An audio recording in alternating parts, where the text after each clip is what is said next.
แต่ท่านประธานเขาต้องมีรถนำไส้บริษัทได้แล้วท่านประธาน นี่อย่างบ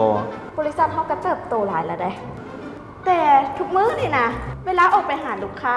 กันรถน้องไปส่งเอกสารกันรถน้องไปฮับแขกกันยังรถน้องอีกจักหน่อยนี่สิเอารถน้องไปนำเที่ยวกับบริษัทแล้วสิบอกแต่ท่านประธานเขาต้องมีรถนำไส้บริษัทได้แล้วเขาโตแล้วก็ได้ท่านประธานโอเคบริษัทของพวกเราคนมีรถไว้ใช้งานได้แล้ว ถึงเวลาแล้วที่จะต้องซื้อรถเงินดาวค่าประกันค่าซ่อมแปลงค่าภาษีแค่คิดเลยก็ปวดหัวเลย ถ้ายังลังเลลองใช้บริการเซาโลซิวิตี้แบบรายเดือนเปิดให้เซาเฉพาะบริษัทเท่านั้น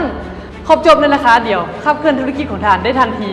สามารถเลือกทั้งแบบที่มีคนขับและบ่มีคนขับถ้าท่านใดสนใจสามารถติดต่อรายละเอียดเพิ่มเติมได้ที่เบอร์ด้านล่างนี้ได้เลย